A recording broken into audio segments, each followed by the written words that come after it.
What is up, people? Thank you for coming back for another edition of the Horror Debate. I am Jeff Rowdy Jake here. He's Michael Mandy, and you know what, folks? We are live. And this week, John Carpenter is back. He made a... No, he's not. I was going to say. Oh, sorry. Well, it's just, actually, that's the way we did this the first time.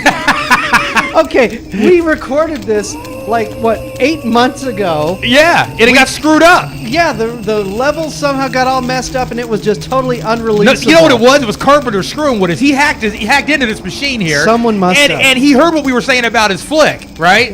And he heard something about boring, a letdown, garbage. Amber Heard. Amber, you heard? Usually looks great. She didn't And now drive she's angry. dumbed down. You know, I mean, what's going on here? He heard all that and he hacked us. He sent some kind of like a silent virus in, right? Not personality. It's just in this movie, Amber takes place in a psychiatric hospital. So what he means by dumbed down is she's not stupid. Yeah, she's not stupid by any means, and she acts fine. It's just she wasn't hot. Yeah, they made her. They worked really hard to make her not look hot. But the other chick was though. One of the other ones in the group of girls. She was pretty happening. Yeah, well. We'll get into that. Okay, we'll get into it. Mikey, plot us. The plot of this film is the movie opens up. It takes place in Oregon in, the 60s or something like that. And Amber is seen running, wearing just a little nightie through the forest, and she burns... I was enjoying that. Yeah. She burns the house down, and then she sits there and waits for the cops to take her away to the psychiatric hospital. And then... I busted out the marshmallows during that scene personally. Yeah. That was cool. And then they say, oh, she belongs in the ward. The special place. This isn't just where the average psychiatric patient goes. Right. This is the special hyper lockdown. This is like the Alcatraz section of the hospital. And then they're all allowed to wear normal clothes and walk outside. And it seems just like... But really what's happening is she thinks she's going into an insane asylum, and you know what happens in these things? The orderlies take advantage of the patients, and we had the stereotypical evil nurse. Yeah. You know, and the orderly. Okay, I can be your friend, or I can make you very uncomfortable. Yes. You know. Yes. Make you not like your stay here. There was a lot of stuff that I totally expected in this flick. There were some twists.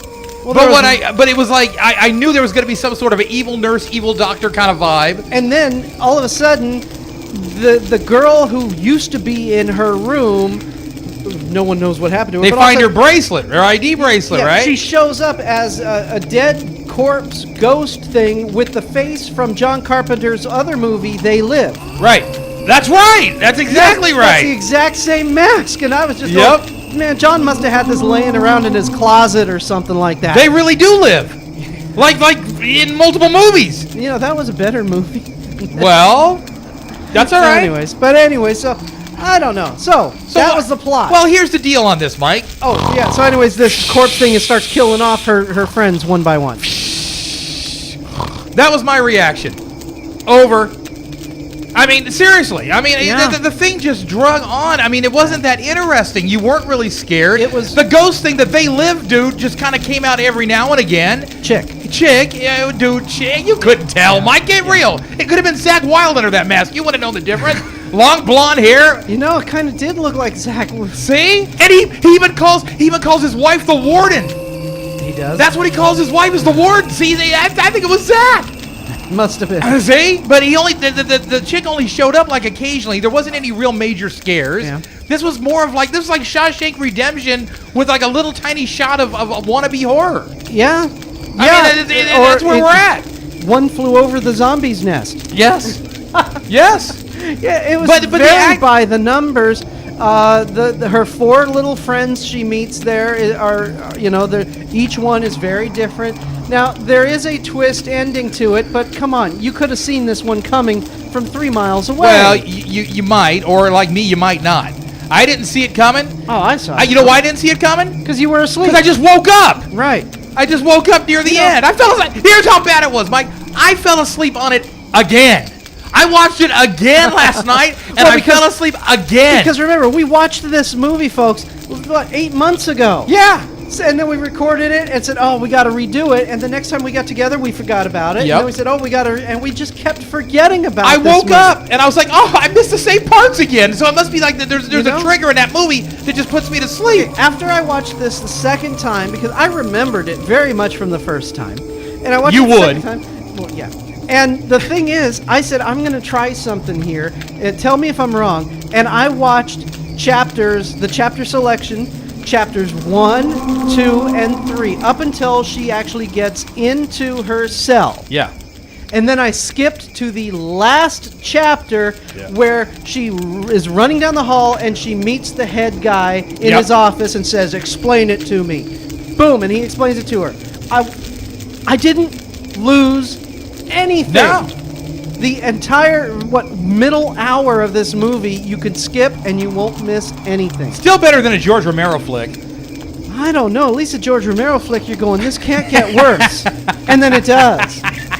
And you go, it can't get worse now. Oh, and it does. And then no, but I was just as bored with this. At least this kind of had almost good acting. Almost. Yeah. The chicks were good. All of them played a decent character. They were all somewhat believable. I guess. Two of them were decent looking, right? You know, it just John Carpenter it's got to be one of my favorite directors just because, his first film was Assault at Precinct 13, which was kind of a TV movie almost. This is his first one. I'm going to let that pass. Oh, you'll let it pass? Yeah, I mean, it was decent. Okay, all right, whatever, but I'm not counting that because, that's like film school graduate project. Yeah. Okay, Halloween. Bam, knocks it out of the park. Yep. Then his second bat, The Fog. Bam, I love that movie. Yep. Knocks it again out of the park. Then his next one after that, Escape from New Freaking York. Bam, I loved that movie. Then the next one, The Thing. Bam, just success. But awesome. how can you keep that going? Awesome. You don't. And then just ever since then he did Prince of Darkness, and the only He did Ozzy? They went out? Actually, no, Alice Cooper was in that movie. They were going out? Ozzy and Carpenter? Holy smokes, dude. I don't know. He did the Prince of Darkness. You just said it. Yeah, well, the movie. He did ever the movie. Since that movie, Prince of Darkness has been a downward slide. I mean, come on. They Live had some good parts in it, but wait a minute, we've had Zach and Ozzy in this debate. I know. You see this? We got to get Randy Castillo in here somewhere, and Mike Inez. Come on. We got to complete the band. Well, that one girl in the ward, her hair looked like his. I told you. The big curls. I told you. Okay. Anyway, so, just each George Carpenter. Thank you. George Carpenter. It would have been better if George Carpenter did it. It's just been like, come on, John dude. Romero. Come on, George. I know you. George. Jesus. John, I know you can do this. Come on. I want him to succeed. John, I want you to do it. Now, you know me. You know the way I look at these things, Mike, is I look at it from an excitement and a draw-in kind of value. Does it get you excited about the project? Does it draw you in? Does it make you care about the characters? No, and no. I mean, all the girls. None. Why? Okay, I got a stupid question. You always do. Why did this movie have to take place in, 1964 or 65? None of the girls' clothes could have been, they could have easily been 1990, 2000. You want to wear Guess jeans and acid wash or what? What I'm getting at is their clothes, the music. I mean, since when did you care about fashion, Mikey? No, but I'm just saying the period. Yeah, I know. Why was this movie set in the early 60s, and it could have been set any time? The 60s had nothing to do with it. Not really, no. No, I mean, even the music. It's just the way it was written. Even the music that they were dancing to in the hallway during the rainstorm, it could have been any time music. It should have been, we're going to rock down to Electric Avenue. That would have established and then we take it higher. Come on, you're scared that I know that, don't you? You're scared. I'm disappointed. You say 80s to me, man, I'll just keep going. I'll just keep going. You can't stop me, dude. You can't even contain me, dude. I'll just go on with it. I can't touch this. You can't. But the bottom line is this: nobody cared. No, I mean, I bought the movie. I thought it was John Carpenter, man. I saw the Blu-ray. I said, hey, this is going to be decent. I should have remembered Ghosts of Mars, right? I should have remembered that, but I didn't. I tried to black that out. I went ahead and got it. I said, hey, Amber, you heard?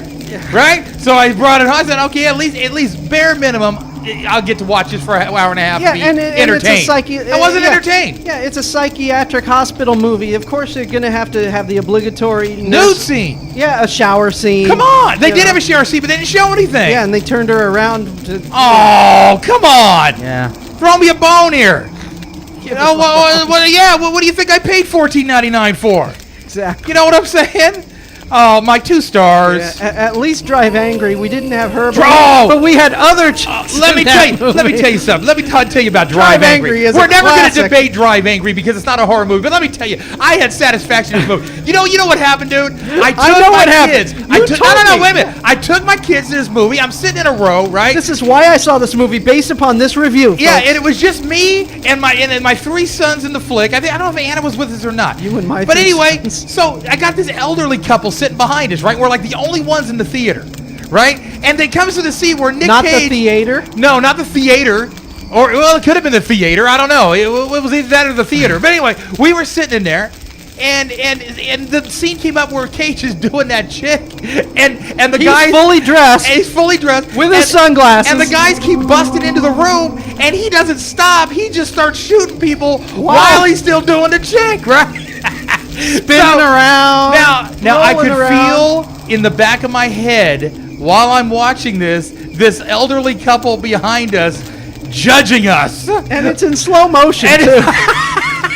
It was the most uncomfortable thing. Oh, no, it wasn't the most uncomfortable thing. The most uncomfortable thing was when we were watching Halloween, Rob Zombie's Halloween, and at the time my kids were a lot younger, of course, and they brought some friends with them, and one of the kids looked over at me all innocently and said, "Mr. Kier, is this a porno?"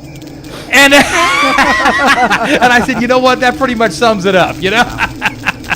So, but no, Drive Angry, man. What a piece of work that was. I love that movie. If it's on the premiums, I can't change the channel. Yeah. I can't. It's a piece of trash, but it's a fun piece of trash. Don't call Amber that. No, not her. Oh. Drive Angry. Oh, Driving Angry. Okay. Yeah, but it's the most entertaining Nicolas Cage movie he's done in the last 10 years. I drive Angry 5 days a week, dude. I can relate to the movie. Okay? I'm telling you. Okay, so back to the ward. No, I'm not going back to the ward. The ward Carpenter, sucks. The second time I watched this, I started paying more attention, trying to find something I can appreciate John Carpenter with in this movie. It's like, the camera moving and the camera angles and You're stretching, Mike. I know. You're stretching. I'm trying to stretch because I like John Carpenter and I want him to do good. And it's like, you need a good story. Yeah. Well, no, I don't think the story was the problem. There just wasn't enough excitement. I mean, the story, you could get the vibe of what he was trying to do, but there was no pull. There was no character development to make you care. There was nothing. No hook. This movie should have been a 24-minute Twilight Zone episode. Yeah, it could have been. Or Vault of Horror, whatever the Masters of Horror. That's an hour. Well, still, this would have worked in an hour. Yeah, you could easily edit out a half an hour. Yeah. It could have been a Masters of Horror. This would have worked. But I'm talking Tales of the Crypt. That's what I was looking for. Oh, okay, This should have been a Tales of the Crypt. Ooh, do that again. Yeah. Okay. So anyway, what do you do? What do you give 2 stars, man. I already said it. Yeah. It's suckage. The problem with it is it's not the writing so much as it is there's a lack of nuts. There's a lack of There's no men in this movie, dude. It's not that. It's just there's a lack. It doesn't grab you. It doesn't make you care. It doesn't. There's nothing about it. I can see the clip from the the movie where they post quotes of the movie. This movie has a lack of nuts. Yeah. Jeff Keeran. Well, am I lying, Mike? Am I lying? No, I'm not. I'm telling you the truth. Yeah. That's one thing we do. We don't care how we say it. We tell you the truth. Yeah, 1 star. I was just bored by it, and I expected more. 2 stars for me just because, like I said, they had a story there. I thought it would have worked. It just didn't because it wasn't executed correctly. Yeah. All right. That's it. I'm Michael Manny. He's Rowdy Jeff. We'll talk to you next week at the Horror Debate.